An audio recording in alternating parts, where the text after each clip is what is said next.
Greetings, everyone. Welcome to episode number 390. We're getting close to that 400 mark. We'll have to do another celebration, but that'll be a little off. But anyway, you are here. We're on Josh's channel tonight. I'm the one that's going to be hosting. I'm running the show, so I'll just kick it off and I'll tell everyone where to find me. If you go to my YouTube channel, it's Circwork. Just search Circworks Art Labs on YouTube. I am doing some really cool stuff, and I've got some videos coming up that I'm super excited about. I won't quite reveal yet, but I'm basically reverse engineering all kinds of nostalgic stuff that you would order from the back of comic books, and basically see how it works, and then rebuilding it and everything myself, and really fun, entertaining videos, educational videos. It's got everything. So definitely check those out if you haven't already. In addition to that, I have a website where you can go and you can pick up. I've got a number of different digital products that'll help you in your comic creation journeys.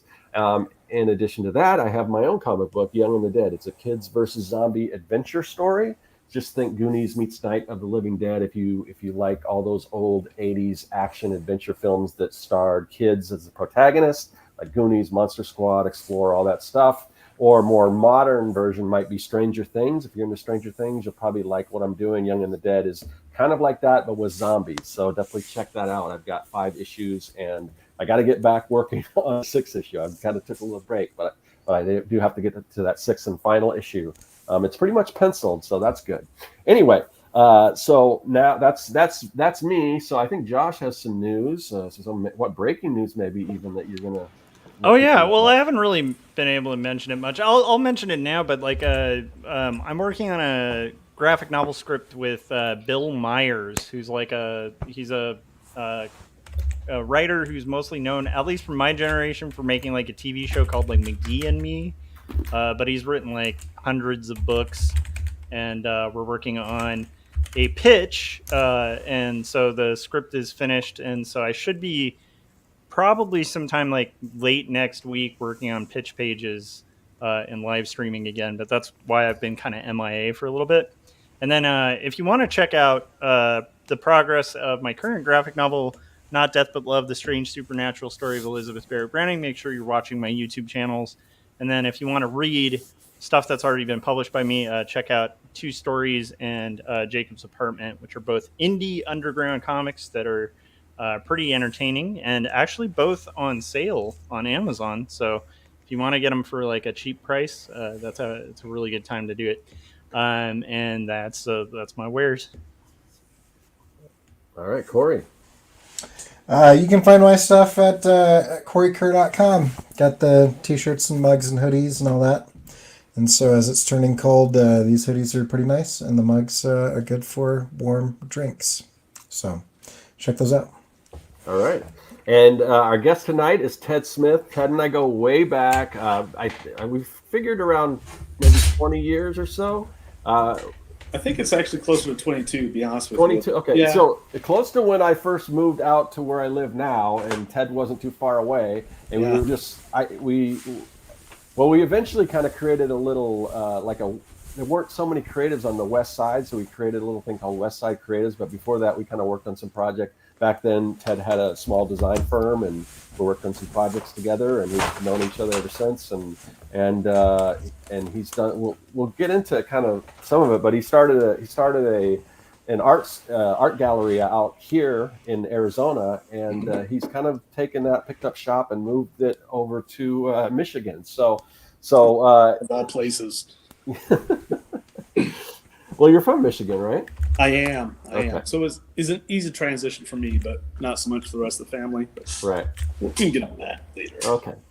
All right. Well, Ted, and you, in addition, Ted is also an artist, and he's got a brand that he creates stuff for and everything.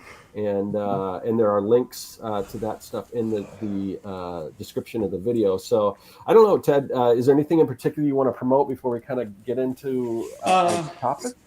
Sure. So we own a place called Cacoon Art Space here in Grand Rapids, Michigan. We're an artist studio for me and Josie, the owners. We're artists and makers, so we do fine art, and we also work on a lot of different home goods. we're always making stuff. So, having a space to sell it all is like really our dream. And that's what we've created is we created a retail shop for everything that we make and sell. In addition to the Cacoon Art Space, we also have our Monstorium brand, which is our brand of monster toys and collectibles, from plushies to prints, stickers, pins, all that kind of fun stuff, right up everybody's alley. It's been really fun, and we sell all of our products here as well. So that's been really awesome. That was kind of our starting point in selling stuff beyond art.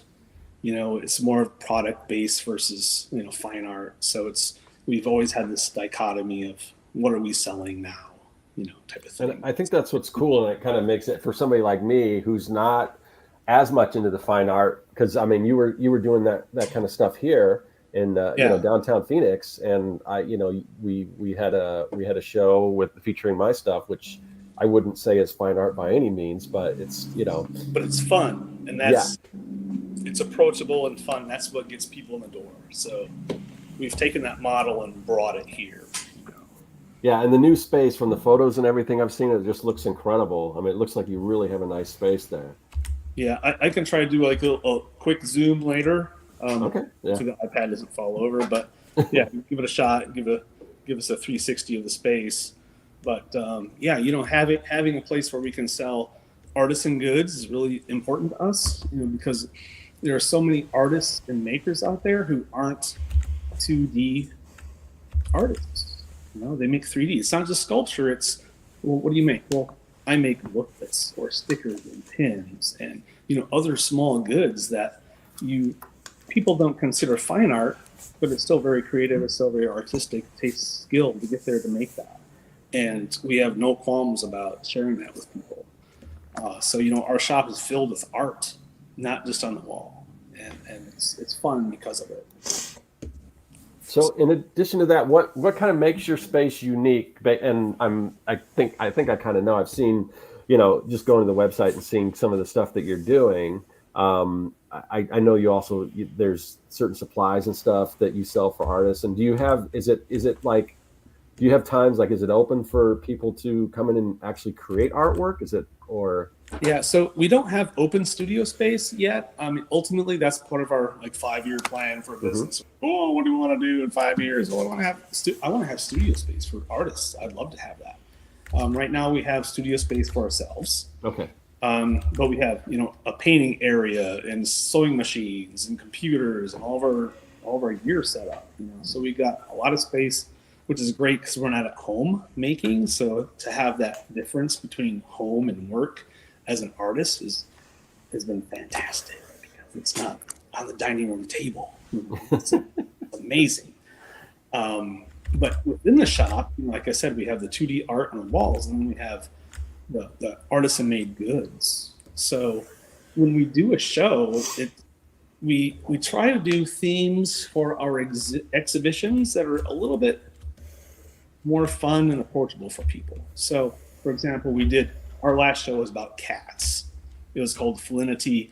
So cat art, cat goods, from tea towels to stickers to pins to booklets, notepads, anything with a cat on it that somebody made locally, it's in the show, right? And then we have cat art on the walls. It's like, acrylic, watercolor, burnt wood, ceramics, whatever we can get. So we're bringing in a dozen artists at a time to show their work, showcase their pieces, but also the people who are artists who are making those products 30 at a time. And so we have a show, and you come in and it's a visual experience no matter where you look in the shop, right? So the walls are artwork of cats, and then cat pillows, and so it's a shopping experience too. So we're selling it as, well, it's an art gallery and a shopping experience. You're doing this and that, and you're having a good time, and people are digging it. We're getting response out of it because we're not that museum-like, cold, calculated gallery that you walk in and I'm not sure how I'm supposed to feel about that piece of art. Am I supposed to love it or hate it, or am I emotionally attached to it? I don't know what to do. Just be cool about it. And if you like it, you like it. Awesome. If you don't like it, move on to the next one. It's awesome. Hey, Corey, I just want to give you a heads up. Every time you use the keyboard, there's like a tung, tung, tung, tung. Just wanted to let you know. Sorry. Is he playing Warcraft?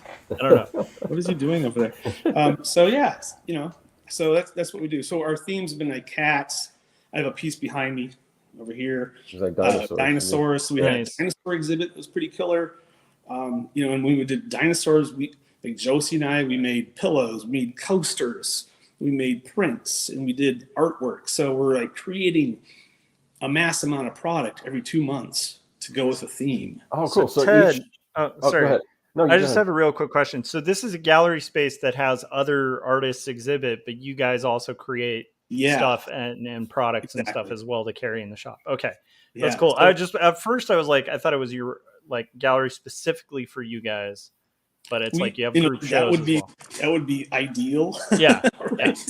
But it's like we only have so much time. And we've discovered that even giving ourselves like in 2 months, we're going to have a show about poisonous plants. We have 2 months to create. There's the business side of things, right? Yeah. So you got marketing, you got the day running the shop, you got making product, you got sourcing product, working with artists, like all these elements. And before you know it, 2 months is gone. So we have to, and we love it. Like we want to work with local artists, but at the same time, like we want to make as much stuff as we can to make as much, but at the end of the day, it's a business. We got to make money. And we don't always want to make money off other artists. So we have a really good commission program where we're not taking too much because we know what it's like to be artists. And if you're not in a shop, that means you're doing weekend markets, you're traveling, you're doing art shows and craft shows. And that is, I'll be honest, that is backbreaking work to do every weekend. We did it last year and that kicked, I don't know if I can swear, but it kicked our butts. Yeah, that's fine. So did you cut that out completely? Is it since now you have your own space? I would love to, but we've only been in business for almost a year. We opened last November and Black Friday. So, you still need like market yourself. Yeah. And our online marketing is pretty good. Facebook has been really good for us. Surprisingly, we have a local website regionally that lists like all the events that happen, and that's really popular. So like web wise, we're good, but you still have to get out in front of people. And we do the markets. And we do the markets as both companies, right? So we do as Cacoon Art Space. We'll go out and take some of our handmade products and our art and set up our 10 by 10 white tent and do an art show. Or sometimes we go as Monstorium and still sell all our monster toys. But whenever we do that, it's always marketing our studio space here, our retail space. Like we have flyers, we talk to our customers, find our products at our shop, blah, blah, blah, blah, blah. It goes on and on, but you can't really get rid of that because it's getting in front of people. That one-on-one, you can't replace that. And if the market fee is like $200 to do an event for the weekend, you're making money plus you're marketing yourself. So you can't really ignore it. And we haven't. We want to, I know you're big on featuring local artists. So when you do these shows, are you doing more local shows for people that can actually come to the space, or do you market through online? Are you shipping art to other places too, or is it mostly like a local clientele? Most of our clientele is local. So how we do it is everything in our shop. I mean, it's going to sound terrible for you guys, but it's local. So our goal is always on our walls to have Michigan artists, Michigan makers, because there is a gob of talent. You don't have to go very far. So it's like in your backyard, it's right there. And there are people who are just overlooked and unobserved, or they don't get the opportunity. I think, one of our underlying commandments, I think, of our shop is to work with the emerging artist, the young artist who's never had an opportunity to show in a gallery. You can't just get your stuff like, I have 10 pieces of paintings. I have 10 paintings, right? And I'm going to go to the gallery and show it all. Like, no. They get out of here, right? Don't come back. But we're a little bit more open-armed with that because it's that same old trade thing, right? With a job, it's like no experience, you can't get a job. How do you get experience? You need to get the job. So we give that experience to young artists or emerging artists, and some of those people have been doing this for a year. Some have been doing it for 30 years, but not at a point where they're ready to show in a gallery and take that next step of running it as a business. And I think that's important. And that's something that a lot of us on this video have. It's like we have a business sense and we've been there, we've done certain things, and you want to share that and help other people kind of get to that next level. And we do that a lot with artists. Nice. Bring them in, teach them ropes. Like, have you ever wired a piece to hang in a gallery wall? No. What does that mean? Okay, here's what you got to do. You don't we're not going to put command strips on the wall. I'm sorry. You got to do it right. So there's a lot of that happens.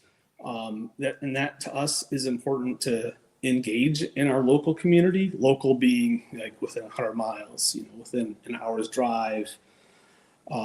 There's so many artists and makers and creatives that can benefit and have benefited so far. And what we've learned is that they get excited about it and they want to do it again. And they share it with their friends. And then next thing you know, we have more referrals for more artists for the next show. And it's positive all the way around. Like I feel good about helping somebody who's never had those opportunities. And I would say about 70% of the people we've worked with so far have never had the opportunity to show in a gallery. So to me, that's pretty awesome. Yeah. As an artist, when I first started, it's like, I'm going to get my stuff in a gallery. That's like the first time it happens. Like, that's amazing. This is the best thing ever. And you're like, I get one piece in the gallery. It's so cool. But, and then other people have shows, right? So after you have a career, you've done it a few times, you know what you're doing, you move up to the ladder. And we're kind of those first 5 rungs on the ladder is kind of how I see it. That's awesome. So I want to encourage that. I want people to be excited about being able to sell their art and art as a business. Because again, Scott, this is, as a graphic designer, selling art was our job, right? So you sell a concept, you sell, like, this is why it works, this is what you're getting out of my paycheck, and it's going to do good for you, right? So for these artists, it's a little bit different because they're creating art to fulfill themselves, which I think is amazing. Yeah. But then to be able to sell it or be able to market it correctly, it takes time. It takes time and the willingness to go through the process. Yeah, and not everyone has that kind of background. Like I said, when we met, you had a boutique design firm, Right. and you're out there hustling and everything. And so, I mean, and now you've kind of embraced more, whether it's fine art or more craft-based artwork, maker stuff, which I'm kind of moving into myself in a lot of ways. But I think it's definitely a benefit to have that background, because not everyone does, and that's why you have something there you can offer people who don't necessarily have that kind of experience. Definitely, it's tough, and I think I've always attributed that to my education in college, because I was just like this crazy long-haired hardcore metal guy, right? I like to draw comic books. That's what I did, and I went to school for graphic design and visual communication, and I learned business skills.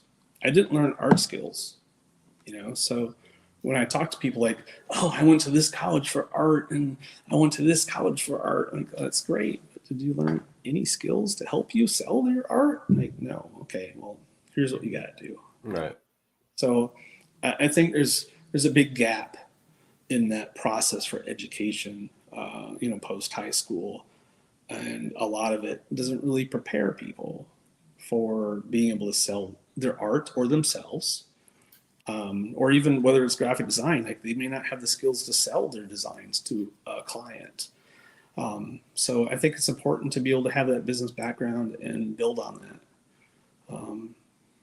and so many don't have it, and to sort of be there to encourage them and give them some pointers.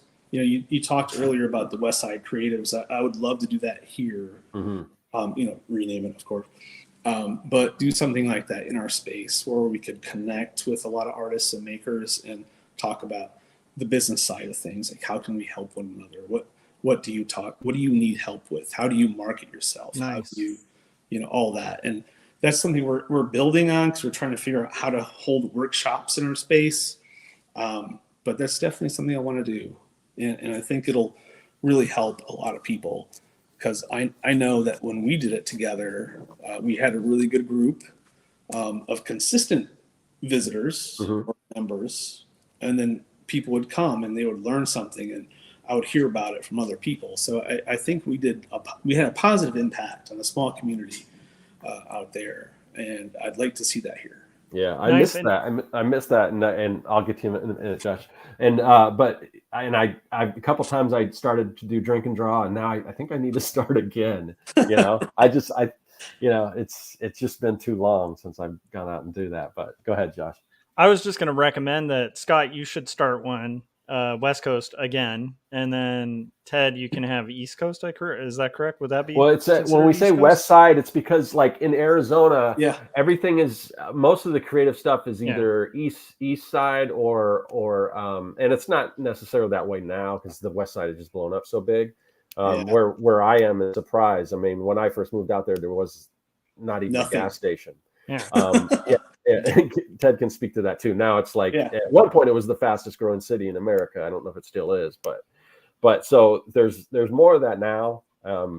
But so we were just trying to connect any people on the west side of Phoenix. I thought you'd be like trying to start like a gang war. And I was thinking you guys could have a rivalry. Like Scott could be flashing West Side signs. Ted, you could be doing.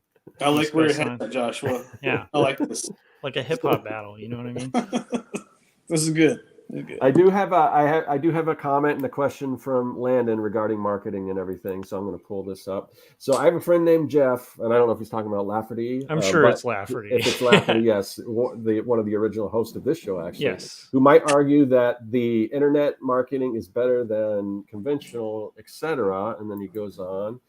His reasoning is that the internet opens you up to a wider audience, whereas in the personal stuff limits you to whoever walks by your table. Thoughts? Yeah, I mean, there's truth to that, but I mean, I wouldn't say, to me anyway. I'll answer with I don't think it's one or the other. I think both if you can, especially. I mean, and Ted's in a unique situation. I mean, he actually has a physical space. So I mean, you've got to get out there and like meet people and stuff in the real world. And like he's saying, there's nothing quite like when you're building a community of people that you can actually contact that's not via the internet too. So I mean, there's definitely pluses for both. But yeah, I mean, most of the marketing I do is online, but that's not to discount like real relationships with real people face to face. And you can't discount that. And I think that's important to think about and consider for any person in business. Social media has become like our go-to because it's easy, right? Like, I got so many likes, got so many followers, but the thing that you have to remember, those likes and followers are not customers. Okay, so I got 13,000 followers. How many of those people bought something from you? Yeah, even if they say they're going to buy something, take my money, but then here's a link. Here's where you can buy it. It's just like anything else. It's marketing and advertising. So you got to hit somebody with so many impressions before they buy something, or get under their skin enough that they love your product or love who you are to buy your product, right? So there's all these different parts of the marketing sphere. You can't forget the interpersonal. Right, you can't take that away because at the end of the day, a personal connection is. I would give that 100 times over one like online. Oh, for sure. Because that's a person that I know, I'm connected with, and they're real. It's not a bot. It's not someone in the Ukraine or somewhere else in another country going, I like this. And it's like, it doesn't matter, right? It's like, so what? These things, they don't, at the end of the day, it doesn't matter. It feels good. It feels great when you get a bunch of likes on a post or something, but it doesn't translate into sales. Yeah, I love that. And I would say like where I used to art direct, you would think like a company that's making like millions of bucks is going to be like doing a lot of social media and stuff. And we have barely any social media presence. Most of the business that was the heavy paying business was done over, dinners and like just literal like lunches, dinners, like buying people food.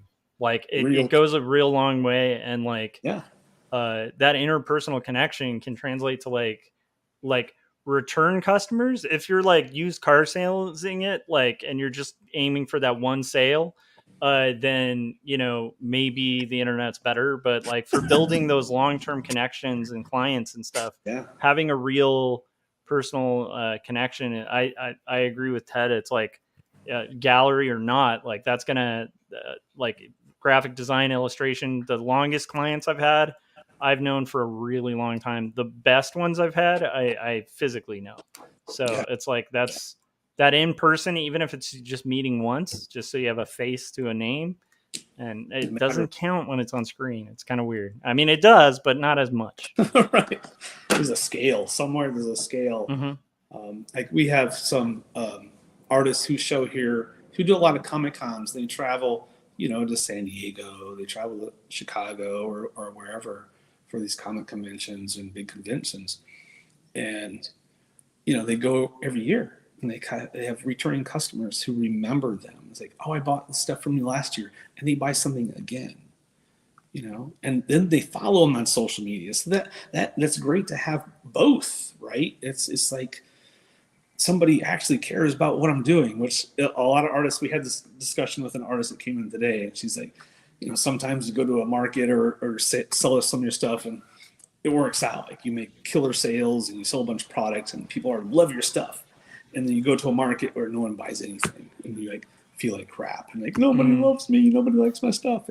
There's nothing worse than somebody coming by your booth or your table or whatever, and kind of like starting to approach, and you're like, "Hi," and then they walk away. You're like, "Oh crap!" Like, right. Yeah, that's like like you can get used to it, after doing it for a while, but that is one of the worst feelings in the world, where you're like, "Oh man, maybe they'll check out my."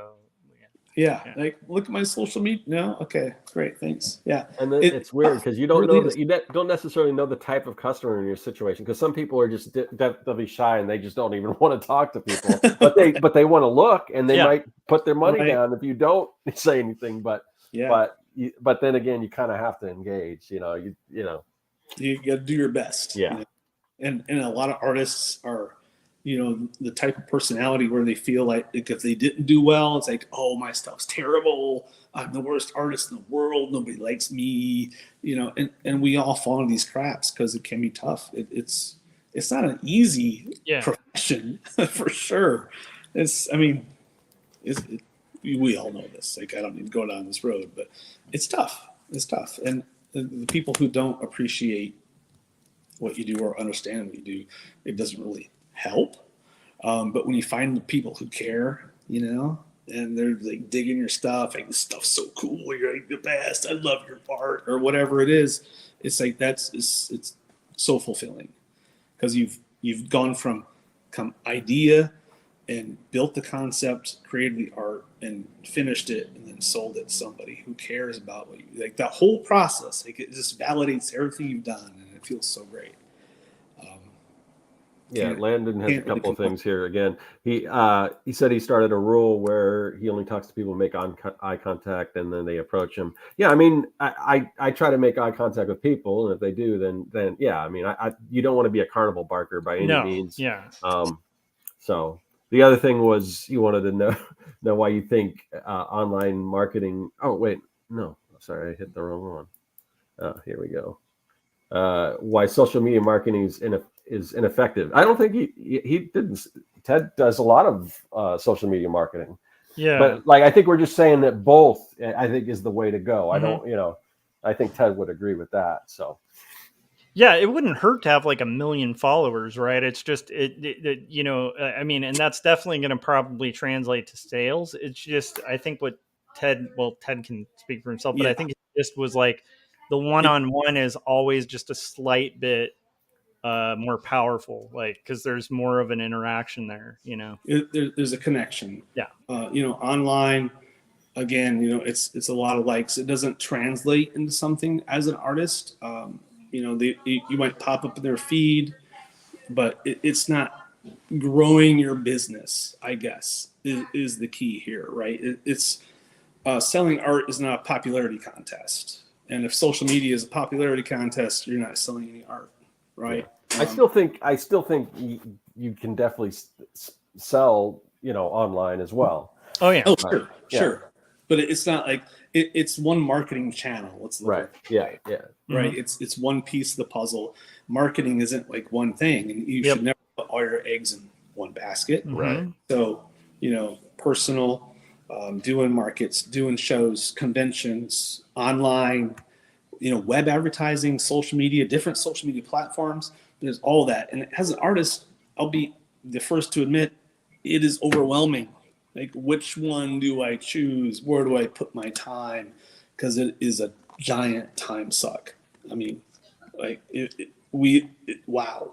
Yeah. So that'll lead into my next question.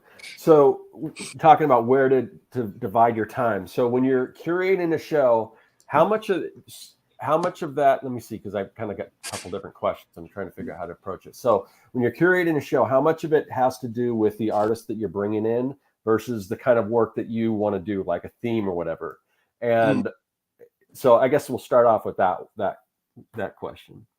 Okay. So what we do here is, you know, we choose fun themes, right, that are approachable by people, because people have different ideas of what art is, right? So we try to create themes that can bring in all sorts of crowds. So we're trying to open up the floodgates.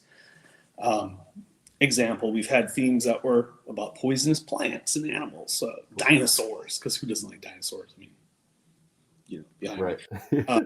Cats.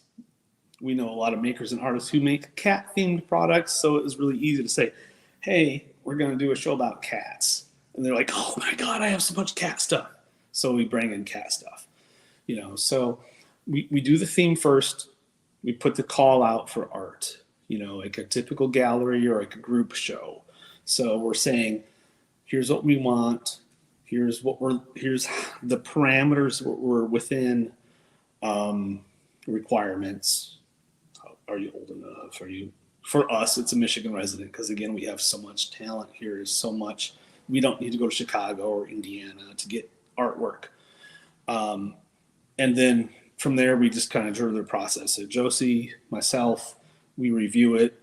Sometimes we bring in other artists to help us like look at the art and think about, okay, well, how does this fit the theme? How does this fit the show?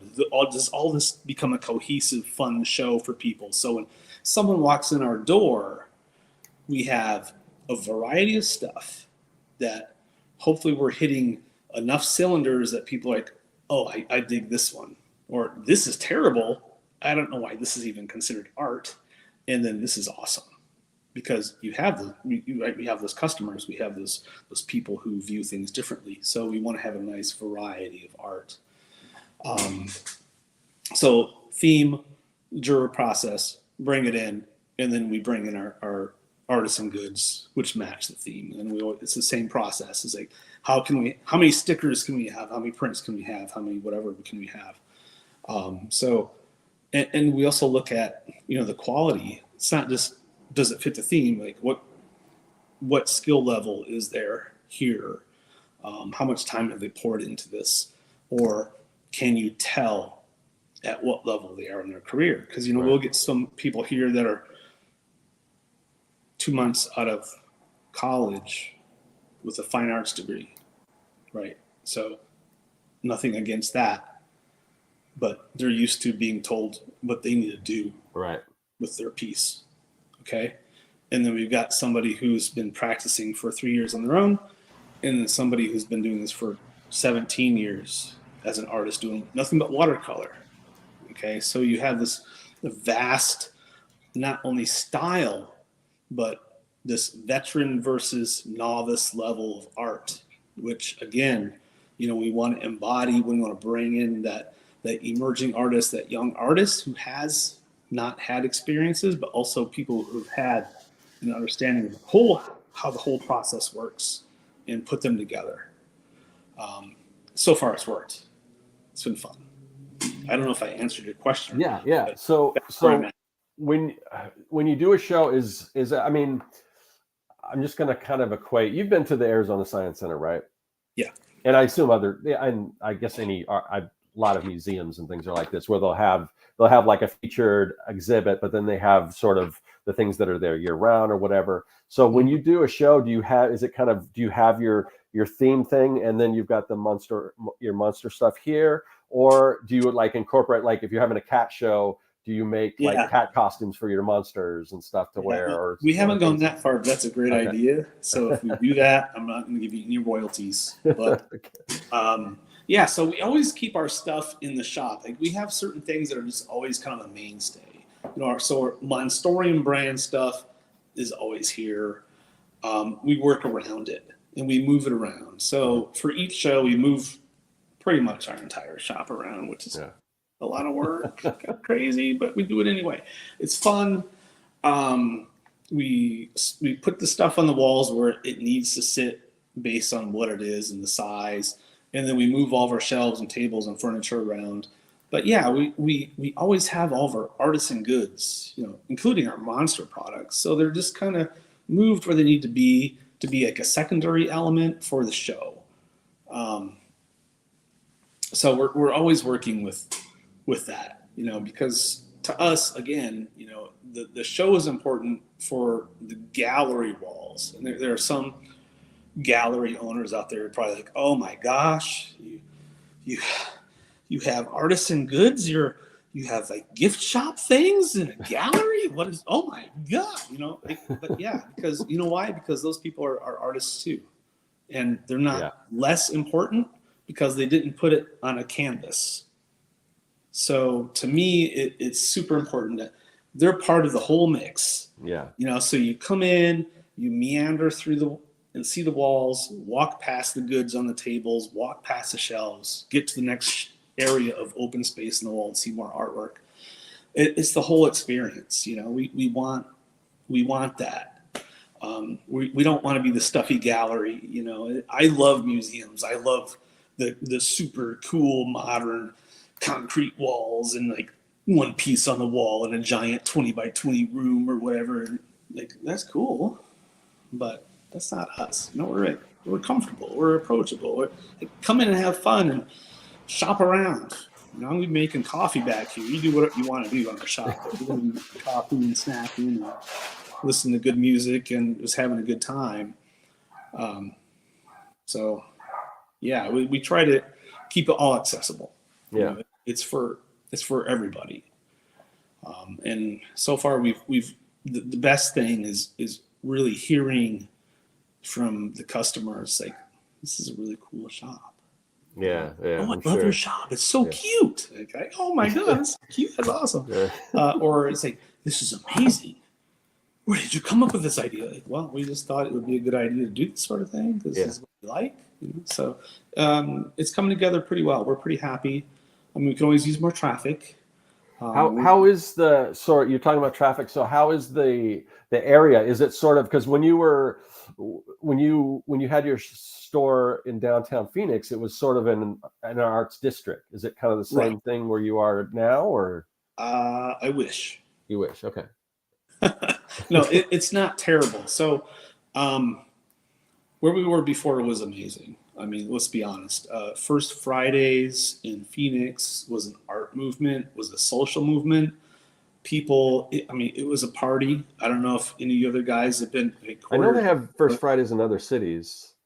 They do, but I think Phoenix has a pretty good handle on what they're doing. Right. It's condensed. I'll be honest, it was pretty awesome. It was a carnival in the streets. Yeah. It was fun. So catch me up on what a First Friday is, because I live in the middle of nowhere. Okay. Well, I'll let you handle it, Ted, since you actually had a shop. Okay. So First Fridays has been a movement to get people to visit art galleries, to visit arts areas, creative spaces, downtowns, to visit retail shops with kind of a creative bent to it. It happens in a lot of different cities. Phoenix had a really great, I'm sure it's still great after COVID. I mean, it's probably come back together, but it was a large chunk of old downtown that was blocked off. You wanted to park. Roosevelt Row, yeah. Streets were closed. Street vendors, food, art on the street. Art in the buildings and the galleries and the spaces. So it's storage containers that have been converted to art studios. I mean, so much. It's just like an amazing vibe. And musicians, street performers. It's just like, musicians, right? Street preachers. We had everything out there, right? People in costumes, and it was just like fun. It was a good time. So we had a small gallery space right where that all happened, and we're able to capitalize on traffic, foot traffic those days. But it's only the first Friday of every month. First Friday, but we could get 1,000 people in one night. Yeah. I mean, I can't get 1,000 people in here today. That's insane. But 1,000 people. I mean, it was fun. It was really a positive thing. I would love to see that in the city I'm in now. It's going to take some work. Yeah. Well, you're for the task. I mean, we're doing what we can. Not like you haven't done that kind of thing before. So yeah, we had a street. We put together a thing here on the street and whatnot. But we have Art Prize. I don't know if you've heard of Art Prize. I don't think so. Art contest, basically.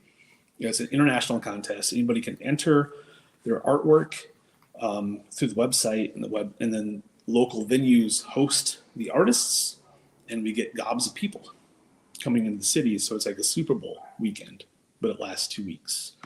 So we've been open every day of the week to accommodate the Art Prize crowd, and we're an Art Prize venue. We have Art Prize artists in the shop as well as our own stuff, and that's been really interesting. You should look it up, artprize.org or .com, whatever it may be, but that's here in Grand Rapids. And it's great because it's any level of art. Anybody can participate and try to win the prize, and it's not a small amount of money either. There's like top 3 prizes, I think, and the people that come into town are excited about it.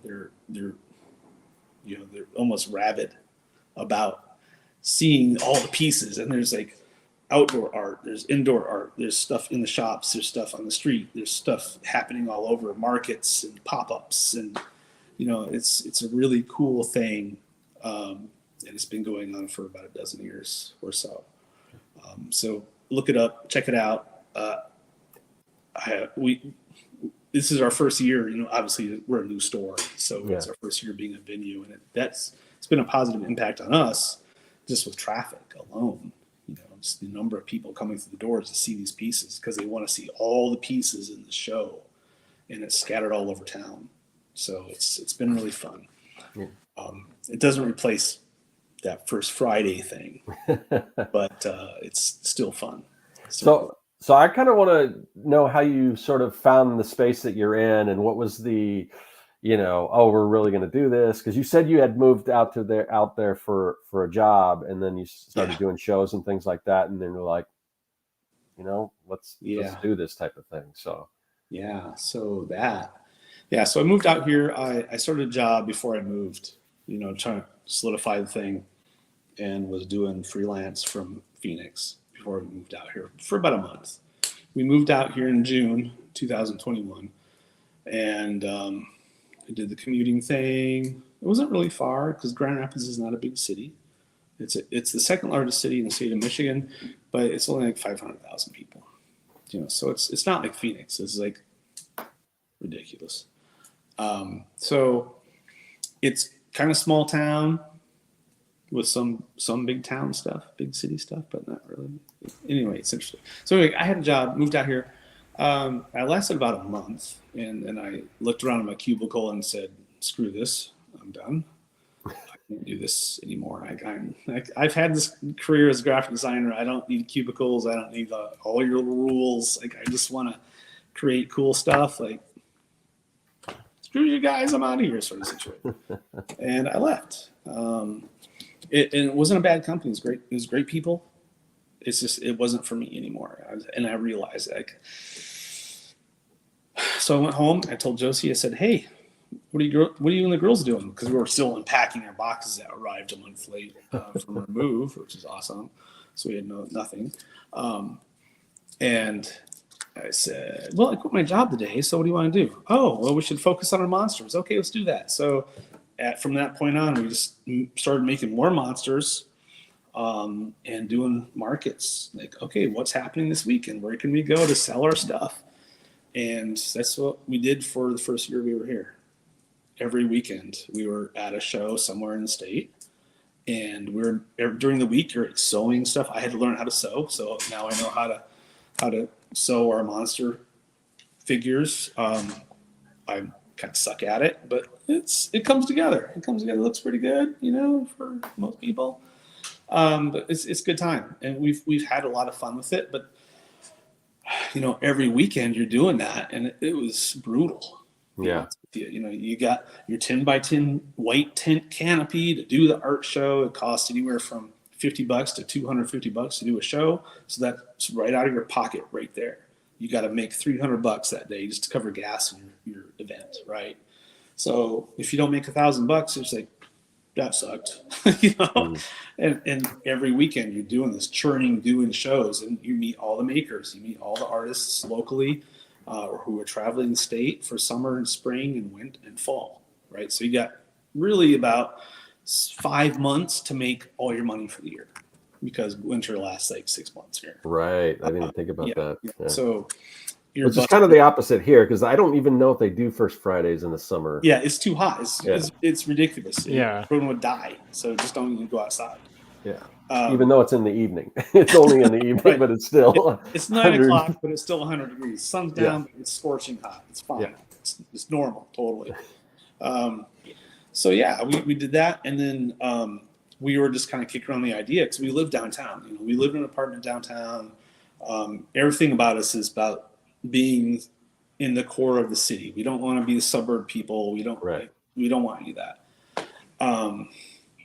So we're like, okay, well, how do we fix not going someplace every weekend? Well, let's get a space. So we started looking, and we found a space downtown, and we started making phone calls. It's like, how much is it? Can we see it? Just like anyone else would do.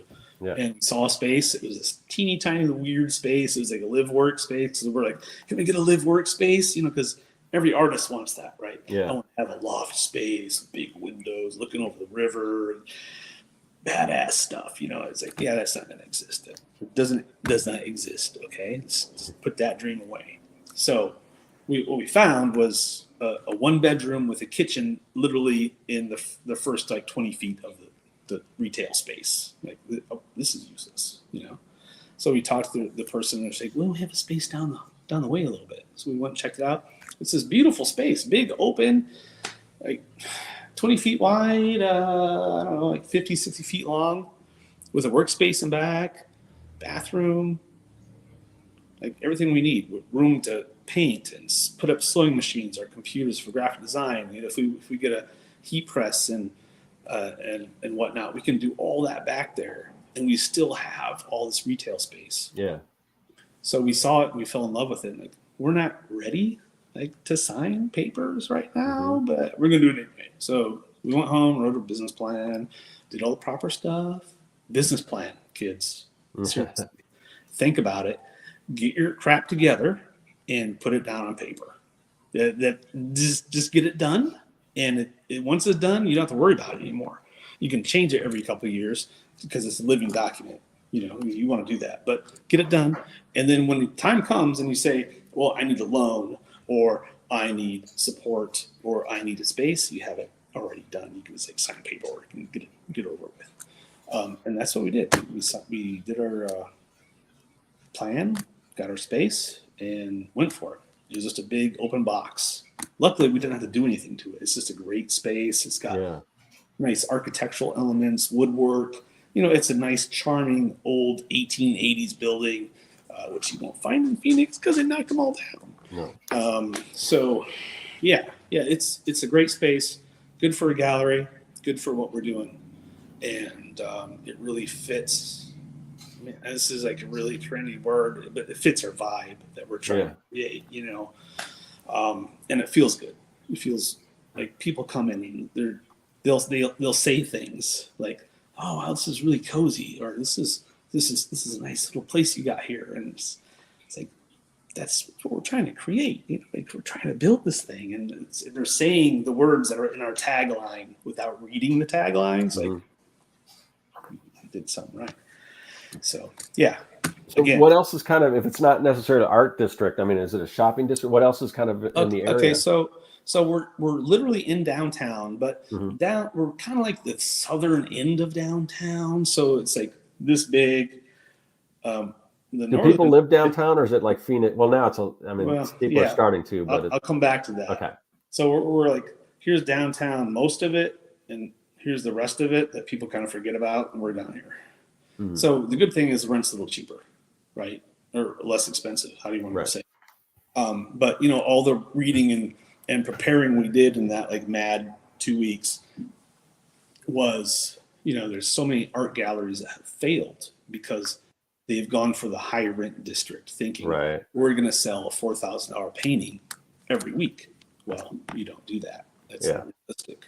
And you you burn through all your cash in a high rent district. Yeah. So we went to a place that's kind of in the middle, you know, it's like good enough and inexpensive enough without being like totally terrible.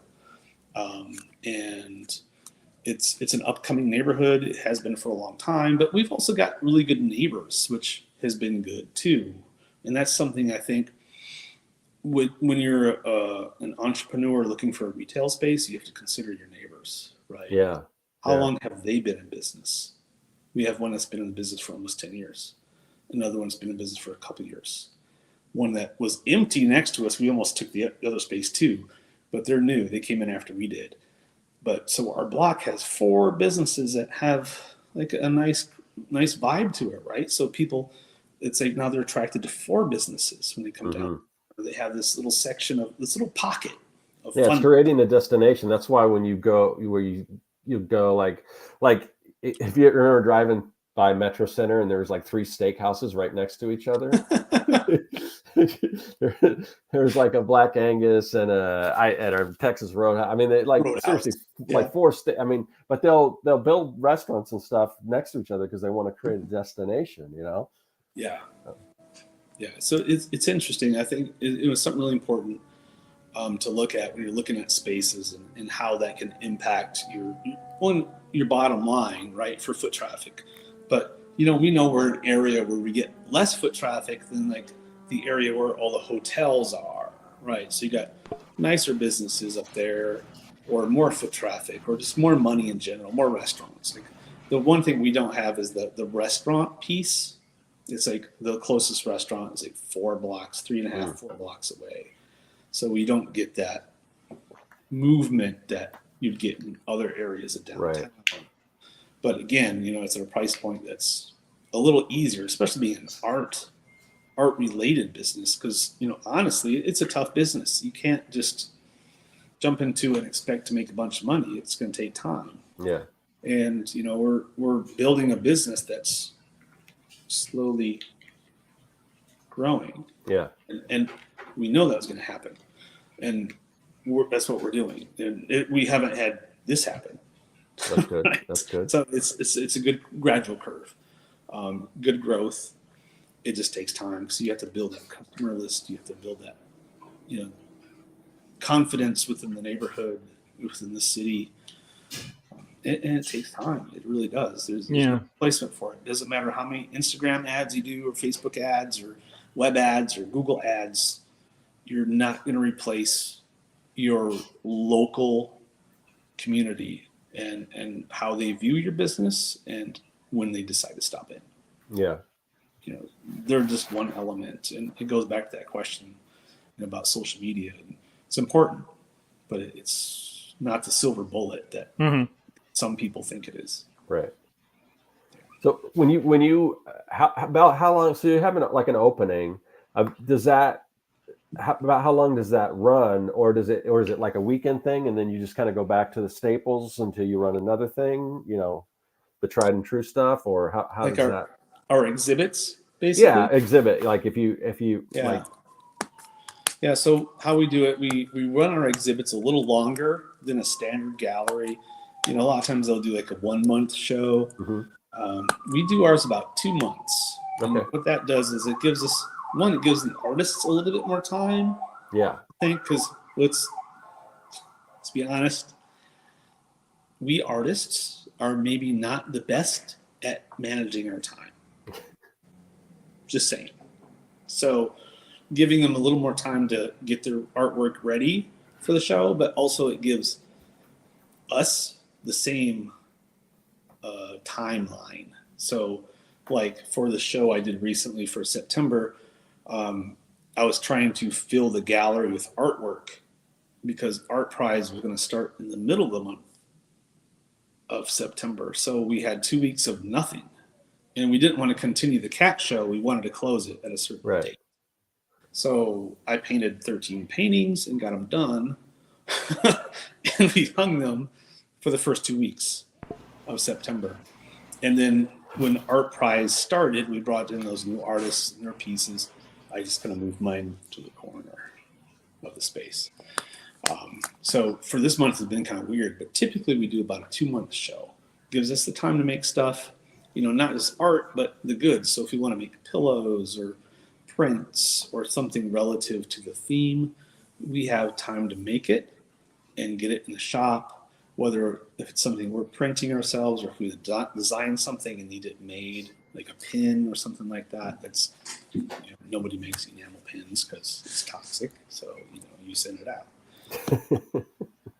That kind of stuff. So it's just like the time. So typically 2 months, and then we pull it down and do another show. You know, so it's the marketing of the show, it's the building of the show, it's the working with the artists, communicating with them, and we're really good at that. And it's something we've heard from. I only say that because we've heard that from our artists. That you guys are really good at communicating with the artists. Like, great. Okay, you know, great. But you know, we give them deadlines, you give them times and things need to be delivered. You know, I'm a graphic designer at heart, so it's like, here's a timeline, get it done. I don't care, deliver it on time. You know, so they bring it in, we hang it, we rearrange the entire shop, have an opening for them on the first Friday, because to us that's important to have a first Friday opening. They invite their friends, their family, they all connect, we all have a good time hanging out, maybe drink some wine or a lot of wine, and have a good time, you know, and just like we talk about our art, we talk about what we're doing, where we live.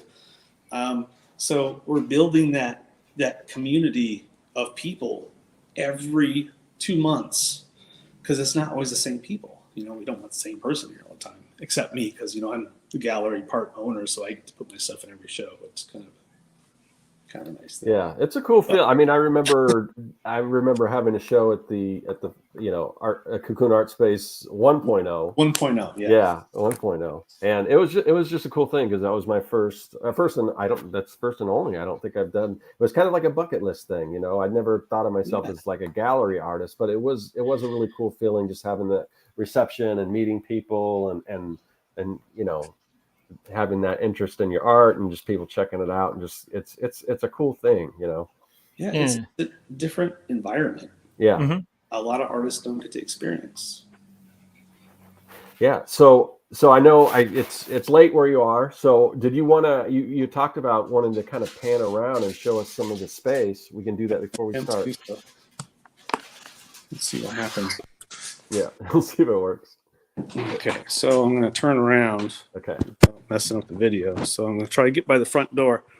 Get probably a close up of the ceiling here. Wow. So. Oh, that's nice. So we've got as you walk in to the immediate right where I was, got some of my pieces. Let's fix this. There we go. Oh, The just cash pause. wrap. Oh, there it goes. Okay. Some art prize art. There we go. Yeah. Lots of pieces there. It's a big space, big open space. Might get some echo. I don't know. No, it's not too bad. Yeah, and we've got everything in here. We've got arts. We've got 2D art. We've got 3D art. We've got art toys. Because I'm a big toy cool. collector. I don't know if you remember that or not, Scott, but I collect didn't. a bunch I of think toys. I've seen you post a few different things, but that's very cool. nerdy in that way. We've got prints. We had a dinosaur show, so we got dinosaur prints, all sorts of fun stuff. We work with so many local artists. We got a good variety of stuff. I'm going to take you back to the corner here. Try not to suck up too much time with this part. Oh yeah, let's see. This is the monster stuff. This is our Monstorium stuff. Those are our handmade felt plushies. And then we got lots of prints these days. I'm terrible at doing this, but you get the idea. Yeah. Curtains, because curtains are cool. So that's the front door. Great woodwork. Yeah. It's a really fun space. People come in and really, it's comfortable. It really is like a cozy space. People enjoy, and that's to us super important. I'm going to plug some of my Evolutionaries art right now. Cool. My current show. That's cool. So it's a show about animals and humans and the planet Earth, and if the roles of humanity and the animals are reversed, how would they treat us? Cool. What would they think of what we've done and how we've taken care of the planet? I'm not like this eco warrior nut job, but at the same time, you got to think about those things. Yeah, great. 100%. So, anyway, so when you come up with, when you're doing it, because that's there. You just mentioned that theme, and then versus like cats. So it's not always something as simple as cats. There's some of it's a little more like thought provoking and things like that. So do you have like a list of concepts and everything for shows that you want to do in the future, or how do those come to you? How do you prioritize that? We do. We usually have like a bottle of wine and like what sounds best after that. Yeah. No, but seriously, again, it comes back to creating a theme that's fun for people, right? So for like the Evolutionaries, this is kind of like a one-off thing. It was like a solo show for me, and it was more like a filler to get something in the gallery and fill it up. I've never painted 13 paintings in 3 weeks, but I did this time. Wow, that's pretty impressive. They look great too. It was fun, and it wasn't just the concept. It was like, okay, well, here's the one idea, and then grow it from there. And then how do we do this different? How do we do this different? How do you take some messaging that's a little bit, it might be off-putting to some people because you're saying like we destroyed the planet. Like, oh, how dare you say that? Like, well, we kind of did. We kind of are in the process of So like take that and then like, just decide how the animals might react to that, but then fill it in with additional comments about like from humans, right? And like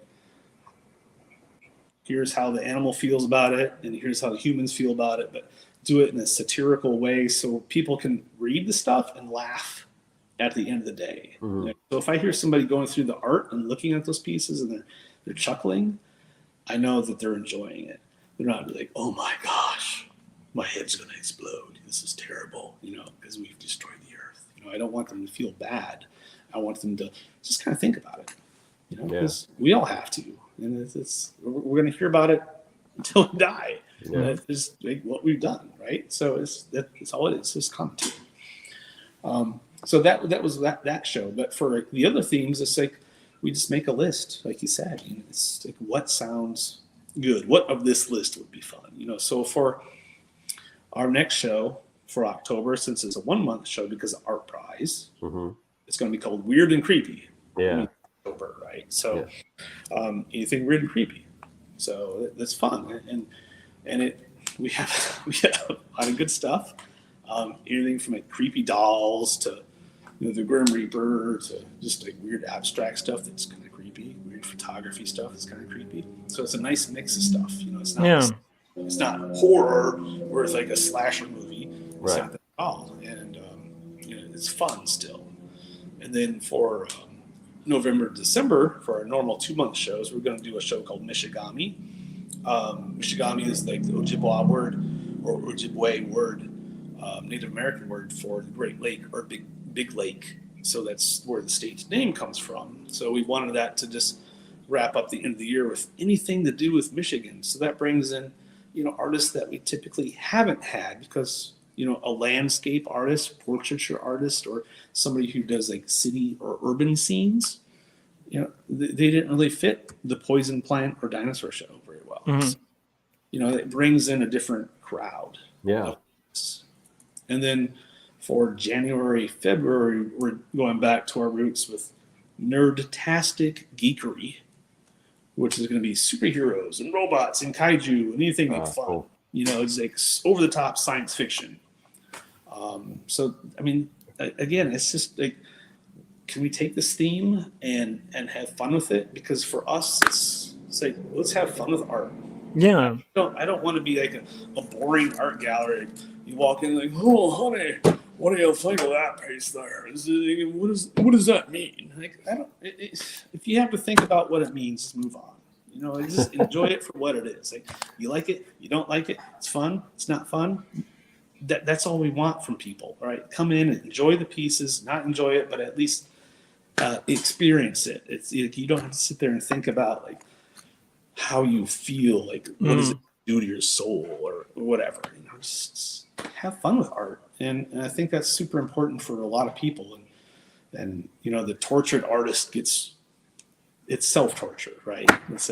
There's no need for that. So we want to have a good time. So creating themes that do that for the artist, and it's also good for me because I might get stuck in a trap with my art, but then we have a show called Nerdtastic Geekery, so I'm going to do like a hybrid not Mechagodzilla, but like a kaiju robot. So we could go into a whole other topic about having to market to different people, basically, because there's so many different themes. I mean, one show might have a totally different audience and everything, but maybe we'll save that for another time. But I'm really curious about just the foundations of starting a shop. Like in general, sounds so complicated and also risky and yet thrilling. And I'd love to hear more about that too. Yeah, so it's scary as hell. Number one, because you worry about cash flow, right? And then you gotta pay out the artists. You got your bills. You got all the business parts, the marketing that you kind of touched on here and there. That really sucks up a ton of time, And the best thing that we have going for us is Josie and I is two people, so we can each, like one person can manage the shop during the day while people are shopping, and the other person can be handling the emails and the business stuff, and we can trade off. We've encountered business owners who it's a one person show, and like they are. I mean, it's stressful. It's struggling. Yeah. Because like you're working the shop half the time, especially if you're a small business, and then after hours, that's when you're doing all the work outside of what a lot of people get paid to do, which is like sit at a retail shop, which is insane. So that's complicated. It does add up the hours. I mean, or you could be, on YouTube at 12:13 a.m., for example. I mean, and this stuff happens. We get the hint, Ted. We get the hint. So. No, but, I mean, it is. There's a lot, and so you got the business stuff. You got like, well, what's your POS system going to be? Which platform do you choose for your shopping platform? Which, there's all this stuff.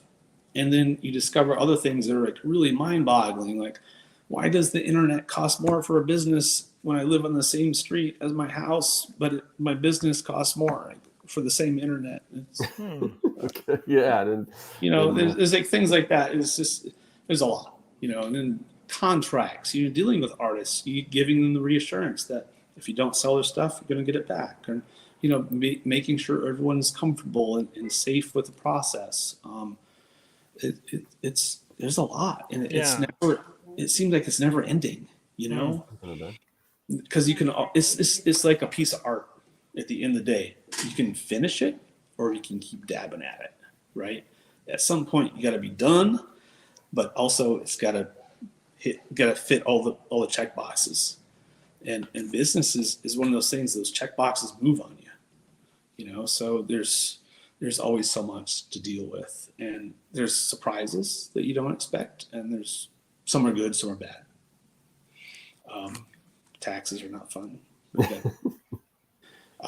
but do it properly. I think that's really the biggest thing. There's like so many people who jump into business. We jumped into business. But we come from a business background, so we knew what we were getting into. Some people do it and they don't realize, oh, holy crap, I got to pay sales tax every quarter or whatever it is, right? So, well, coming from freelance, at least you get used to that. Not the sales taxes, but just in general, like I got to save a big chunk of this for taxes. Yeah, and that can be scary too, because you could have a good year as a freelancer, right? It's like, oh yeah, dang, I banked $100K last year. Oh, you just pay your taxes. Like, oh crap, no, I didn't pull any out. I bought a new car. Okay, well, you're screwed. April's fun. Right. That's like the most stressful time for like a small business owner, right? It's like, oh my God, I gotta pay that. I've been there. It's like, so how much is that check I gotta write to Uncle Sam? Oh, $12,000. Oh, Jesus. Okay, here you go. Yeah, thanks. Thank you. There it goes. Okay. It's so, having all those things in mind. Yeah. Sometimes you don't know until you know. Right? Yeah. It's the same old, it's experience. You don't know till you've experienced it, or you've done enough reading, which, let's face it, nobody reads. So it's killer, man. It can be, but if you are smart about it, you can make it work. I love it. Be careful, cover yourself, and invest in the right things. Do things properly too, as best as you can. Because if there's ever a problem, at least you can show that you've done your damnedest. Versus, oh, I didn't think about that. Well, tell that to the IRS, and they'll be happy. So, I like that. Cover yourself at all costs, but also, have fun with it. If you can't, like we tell ourselves this every week, if we can't, and we've told this to other people who are veteran fine artists, who, if they're watching this, they'd probably be really unhappy with me. But we told them, if this isn't fun, we're not going to do it anymore. Why be an artist if it's not fun? Like, seriously. Yep. Right. Yeah. If this is tormenting your soul day to day, maybe get a job at Amazon or something, because you can just be a robot. I don't know. It's tough, but do what you got to do and do it right. Yep, love it. Awesome. Anything else you wanted to say that you didn't get a chance to say? Other than that, we'll start closing things out, Ted. Oh man, there's so much. You dropped a lot of wisdom there in those last. It's true. Couple minutes. Well, I hope I wasn't too belligerent or whatever. No. with my words. Just trying to be honest about how things are, because that's important to me.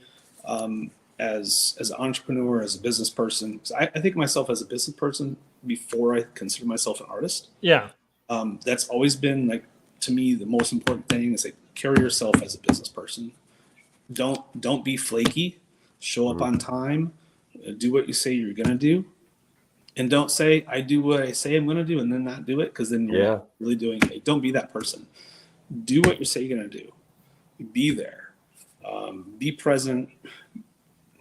Get your shit done on time, and be responsible for yourself. If you can, people who are responsible, that's like you're 9/10 of the way already. Yeah, I was going to say that puts you Mhm. way ahead of most Seriously, people, man. most artists.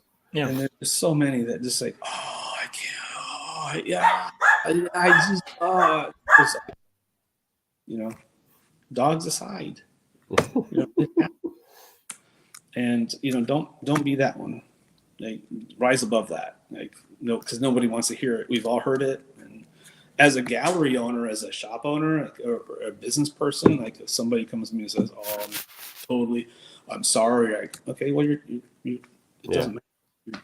Take your stuff home. I don't have time for that. We all have a fixed amount of time in life, and I don't want to deal with people who don't take it seriously. Have a good time, but do it right. Yeah, absolutely. Don't do it half-assed. All right, so Ted, where can everyone, there are links in the description of this video, you can click directly, but if you happen to be in near Grand Rapids, Michigan, you know, definitely check out Cacoon Art Space 2.0, which is the only one. You don't have the other shop anymore, I assume. Right. Yeah. COVID kind of killed Yeah, yeah. So anything else you want to promote other than the links we have and everything? Monstorium.com is our monster shop. You know, handmade monster goods made in Grand Rapids, Michigan. We have a good time with those. That's really about it. You know, hopefully no one sends me any hate mail or anything or letter bombs. I don't really need any of that stuff, so keep it to yourself. I love it. All right, Corey, are you there? You're muted. Anything you want to promote? Otherwise, I can. There you go. Yeah, same old stuff. It's getting colder. Go grab a hoodie. You know, I'll have iPhone 15 cases up if you're into the phone cases pretty soon. So watch out for that. Get on the email newsletter. Cool. All right, Josh. Yeah, so if you are curious to read a slice of life story, a doomed romance between two characters, Jacob and Sarah, that are polar opposites, they're roommates, and through a twist of circumstances find themselves drawn together both in dreams and reality, in a book that's like, if you took Eternal Sunshine of the Spotless Mind, put it in a blender with Ghost World, if you like that kind of flavor, that's Jacob's Apartment, so pick that up. And then two stories, a sappy autobio, indie underground comic. Go buy those. Support indie comics. Also support Ted's shop, especially if you're in Michigan. So, yeah. Yeah. And as far as me, you can find my YouTube videos on my YouTube channel. Just search Circworks Art Labs on YouTube. Tons of cool stuff. If you're into cool thing, you know, artifacts from the 70s, 80s, and 90s, and imagine what those would look like if they were recreated with a different kind of, maybe a little bit of a modern spin or my own take on it. Super fun videos. Check those out. Also, you can find my stuff on my website at circworks.com, where I've got tons of, I've got prints and things like that stuff. Some of the stuff I exhibited at Ted's former gallery. But in addition to that, I also have my comic books, Young and the Dead, Kids versus Zombie Adventure Story. Think Goonies meets Night of the Living Dead. What's that? Super fun. Yeah, yeah. Good job. And I got digital products that will help you create better comics quicker, more efficiently, and just a bunch of cool stuff, cool comic book fonts and templates and brushes, all kinds of cool stuff you can find there at circworks.com. Other than that, this show, the Artcasters, we do this show every single week. The time can fluctuate. You may have noticed we're on a little earlier this time, not just because Ted's here and he's on the other side of the country, but I think we'll probably be doing this time, I think, moving forward for a little bit. But things can, basically what I'm getting at is things can change. It also rotates between different channels and everything. We have different guests. But if you want to know whose channel we're going to be on, who the guest is going to be, what time, all that stuff, the best way to know that is just to join our mailing list. We don't spam you or anything. All we do is usually before about 30 minutes or so before we go live, we'll send out a newsletter with the link and everything, alerting you guys that we're about to go live. So you can join us in the chat, like the people in the chat who had questions and everything. Thank you, everyone in the chat. And we will see you guys next week. Later, everyone. Cops coming for Scott. See you guys.